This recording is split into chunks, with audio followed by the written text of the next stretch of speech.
Siddhartha media ప్రేక్షకులకి నమస్కారం. వాస్తు ప్రకారము ఆఫీస్ కానీ లేదా షాప్ కానీ ఎలా ఉండాలి ఈ వీడియోలో చూద్దాం.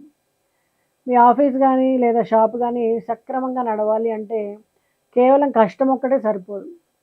వాస్తు ప్రకారం సరైన దిశలు, శ్రద్ధతో కూర్చున్నటువంటి స్థానము, కౌంటరు, మన నగదు పెట్టేటువంటి పెట్టె, అమరిక ఇవన్నీ కూడా చాలా అవసరం. అది వ్యాపార సంస్థ కావచ్చు, ఆఫీస్ కావచ్చు, ఇవన్నీ కూడా కొన్ని ముఖ్యమైనటువంటి నియమాలు ఉంటాయి. అదే ముఖద్వారం దిశలు ఎలా ఉండాలి చూద్దాం. ఉత్తమమైనటువంటి ముఖద్వారం దిశ అంటే ఈశాన్యం కానీ, ఉత్తరం కానీ, తూర్పు కానీ. ఈ దిశల నుంచి ఎప్పుడు కూడా పాజిటివ్ ఎనర్జీ అనేది వస్తూ ఉంటుంది. ధనము, క్లయింట్లు, విజయం ఇవన్నీ కూడా లభిస్తాయి. అలాగే దక్షిణ, నైరుతి ముఖద్వారాలు ఏంటంటే కొంచెం తగ్గుదల అనమాట. రుణాలు పెరగడం కానీ, ఆటంకాలు పెరగడం కానీ ఉంటుంది. అలాగే బిజినెస్ ఓనర్ లేదా మేనేజర్ కూర్చునేటువంటి దిక్కు, వ్యాపారాధికారి ఎవరైతే ఉంటారో లేదా అధిపతి ఎవరైతే ఉంటారో వాళ్ళు దక్షిణానికి కానీ లేదా పశ్చిమ భాగంలో కానీ కూర్చోవాలి. అంటే ముఖం ఉత్తరంగా కానీ లేదా తూర్పు వైపుగా కానీ ఉండాలన్నమాట.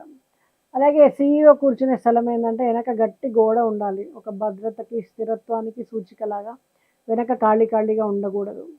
అలాగే నగదు పెట్టే లేదా బాక్స్ పెట్టేటువంటి స్థానం ఏంటంటే ఉత్తర దిక్కు వైపు తెరుచుకునేలాగా ఉండాలి.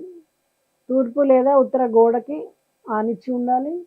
ఆపోజిట్ ఆటోమేటిక్గా దక్షిణానికి తెరుచుకుంటుంది లేదా పడమరకి తెరుచుకుంటుంది. అలా ఉండేలాగా ఉండాలి.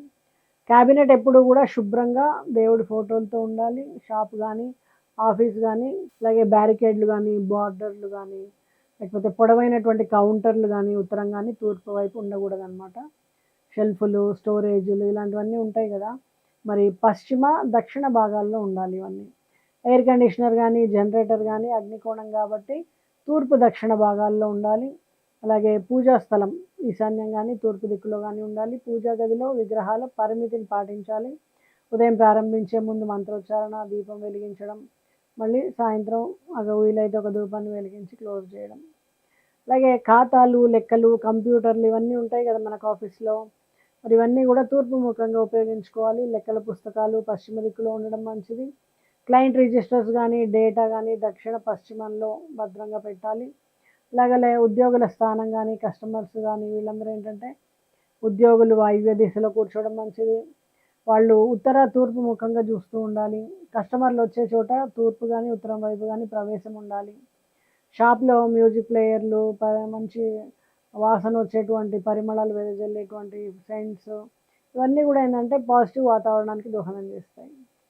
అలాగే షాపు ప్రారంభము, ఆఫీస్ ప్రారంభం ముందు ఏంటంటే శుభ ముహూర్తాన్ని అనుసరించుకొని మనం ఫస్ట్ మొదలు పెట్టుకోవాలి. గురు శుక్రవారాలు ప్రారంభం చేయడం లేదా చైత్రమాసం, కార్తీక మాసం, మాఘమాసం వంటి పవిత్ర మాసాల్లో ప్రారంభించుకోవడం మంచిది. వాస్తు అనేది ఒక జీవన శైలిని ప్రభావితం చేసేటువంటి శాస్త్రము. చిన్న చిన్న మార్పులతో మీ ఆఫీస్ కానీ, షాప్ కానీ ఆశించేటటువంటి ఫలితాలన్నింటినీ పొందొచ్చు. ఆర్థిక ప్రయోజనాలు, విజయము, శాంతి ఇవన్నీ కూడా సరైన దిశలో ఉన్నప్పుడు చక్కగా సాధ్యపడతాయి. మరి మీ అందరూ కూడా ఈ చిన్న చిన్న మార్పులు చేసుకుని మీ ఆఫీస్ని కానీ, బిజినెస్ని కానీ రాబడిని, విజయాల్ని పెంచుకుంటారని ఆశిస్తూ నమస్తే.